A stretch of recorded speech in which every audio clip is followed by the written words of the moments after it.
Assalamu alaikum. Information international haray on salminama. Hande haray de mardo tobbe tati tidude tebbe tati importance de wonde yewde e yewtay fi Guinea seeda e yewtay fi Mali Bamako seeda e yewtay o guerre wondo hakkunde Ukraine e Russie. Haray en fuddoray ton e Guinea Conakry. Haray hidon andi état Guinea on yetti 10,000 personnes fonctionnaires e goldo telensengo professeur be jannaybe be.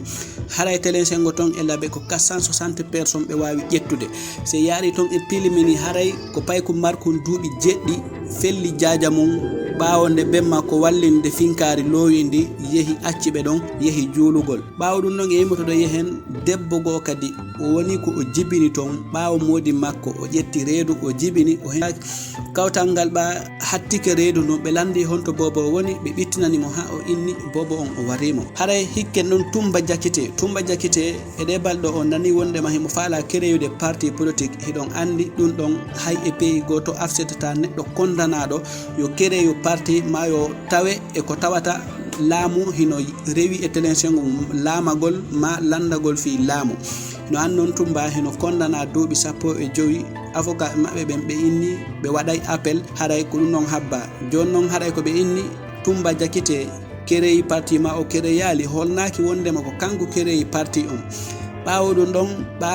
avocat e makko ben inni waday recours be waday appel haray hibe heda sibe wadi appel on ha tumba jakite rowtirama on pemmo o kondana dom haray himo wawi kereyode on tuma parti politique o bawo dum don non o wawata kereyode parti politique tank man nyaawore ten hino fawi e hojjudu makko haray se yari hedde leydi Mali hidon andi Assimi Goïta o yetuma ko be yahuno do sommet Afrique Sine hidon andi président Sine on o jonnuno o inno o jonnay Assimi Goïta 20 milliards de francs CFA be okkabe hidon andi non dokkal porto on haray ko o dokkal bobo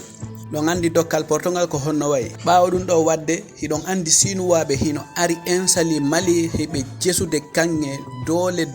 hebe jesira kange dole hidon andi be mari de machine jele dananta hoorema ko andi de sino be kala domaine mo be natiri be dominay kala domaine mo be natiri sibe yetti haaji mabbe on fayda be bonnay sibe yehi ko geeji ko baade sibe nangude liƴƴi dimbe accata hay cewkoy ko cewkoy be ettoyta be hawka sibe naati ko ledde be ittay fop sibe naati ko leydi be jesay be bonna leydi nin fo haray hidon andi bennon hino ensali Mali ton hibe wadude ko goddo wo yida yo wadu e leydi mum kono gouvernement Mali on bennon hibe andi don hibe fanki hibe waddon andi fanki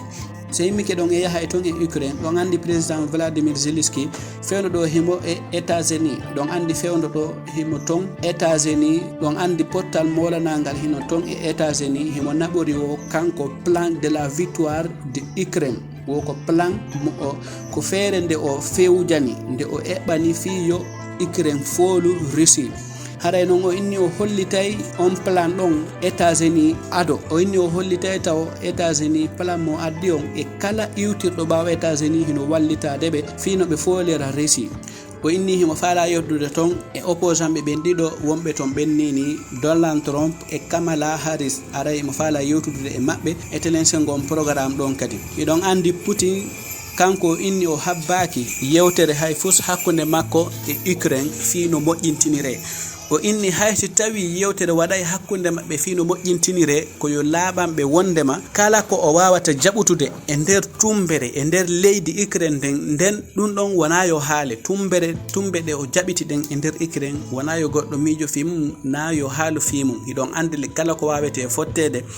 si fottama ko be innata yo Russie jonnutu ko be jabite jungo Ukraine kon be wada non yewtere fi buttu hakkunde mabbe don andini ni Russie tawaka e programme ji aduna yankoji din hay en nokko ko Ligue des Champions be tawaka ton ko Jeux olympiques be tawaka ton ko kala ko tawata fotte tada ko aduna on foppu haldi fotta comme ngal tumundira wongal États-Unis fewno do don andi Russie newna naka yahugol ton be dabbaka yahugol ton o yetuma hade be wadno président Russie on mandat d'arrêt international iɗon andi ɗum ɗon kono ko miijo woni rewde feƴƴa ɗum.